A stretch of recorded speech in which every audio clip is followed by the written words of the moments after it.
Senator Corker. Thank you, Mr. White. Thanks for being here today, Congressman. What do we call you now? Mel. Mel. Okay. That's what I've always called you, but I didn't want to do so in front of people without your permission. Thank you for coming today, and thanks for the job you're doing. And I know we've had some conversations recently, and I just want to reiterate it's your belief, as we've had in multiple conversations, that the future of housing finance reform is totally Congress's job to do, and you're relying upon us to make that happen. And I think you know there's sort of a lefty think tank and a righty think tank and some in-the-middle folks that appear to be coming together around some conclusions, and it's my sense that that the chairman and ranking member wish to take that up in the near future, and from your perspective, that's our job to do, and that's how we determine the future of these entities. I absolutely agree, and I hope you heard me loud and clear, unequivocally. It's that role of Congress. Now, we have made some reforms to the enterprises, and I don't want those disregarded because they're important reforms that we have made during the conservatorship process. And I've outlined a number of them in my longer form testimony. I didn't have a chance to do it in the short period I have in giving an opening statement, but they are outlined specifically in my longer form written testimony with links to the details about them. So that's, in a sense, you could think of that as GSE reform and think of what the committee's responsibility and Congress's responsibility is housing finance reform. I don't want to get into semantics here, but I just want to... We don't have any issues with the steps you've been taking, and we appreciate you informing us of those. The issue, we obviously had a recent conversation at the end of last quarter regarding the building up of capital within the entities, and the reason we did that was a pretty big change from where we've been.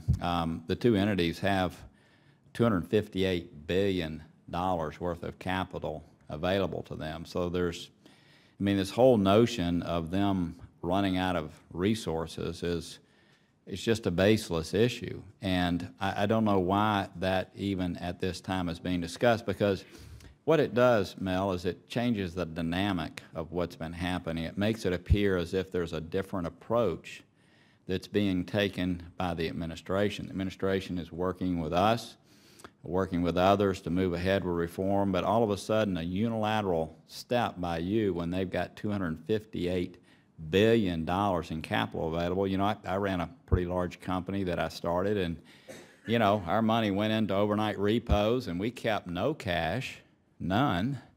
Each day when we needed it, we drew it out. And in essence, you have exactly that same type of thing available to Fannie and Freddie, $258 billion worth right now. And so to act as if drawing on this made available credit when the U.S. taxpayers already are 100% the backing of these entities, it just creates a different direction, which sends a signal to the world that something different is occurring when it's not. So I hope we've established today that you've got $258 billion available. If you draw upon it, that's what it's for, by the way. It in no way affects the credit or anybody's perception of the securities that are being put out.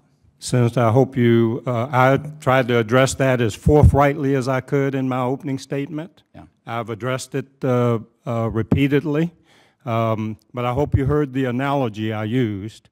You all gave me these cars to drive for 5 years. You said keep them safe and sound. You said make them efficient.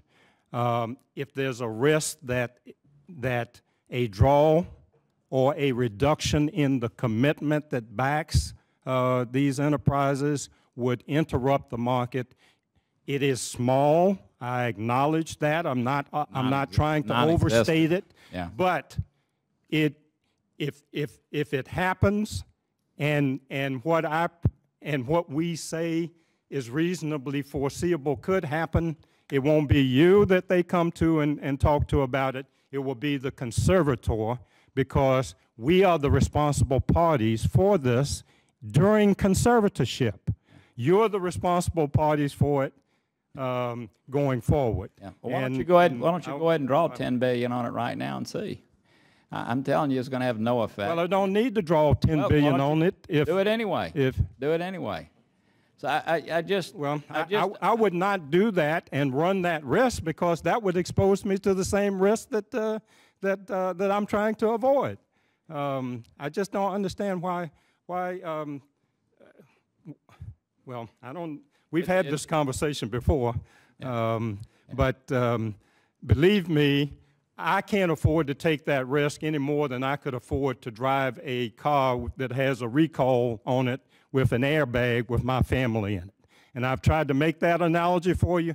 That's my responsibility, and I have to live up to that responsibility as conservator. That's why you all approved me in this committee to do this job, and that's why the Senate confirmed me to do this job. So I don't know what else I can say about that. I can't afford to assume that risk. You can afford to say it's theoretical. I can't afford to say that I will assume it. Well, it's one of the most baseless arguments I've ever heard. Any company in America that had access to a $258 billion line of credit from the U.S. government, backed by the U.S. government, I don't think would be concerned about market fluctuations. But something's happened recently. I don't know what it is. But it could get you into a discussion about whether that's adequate or not adequate. I don't know, for a $5 trillion portfolio. You don't know what, and I'm not saying this is a large risk. I'm just saying I can't afford to take it as conservator because I have responsibility for it. That's the point I keep trying to make to you.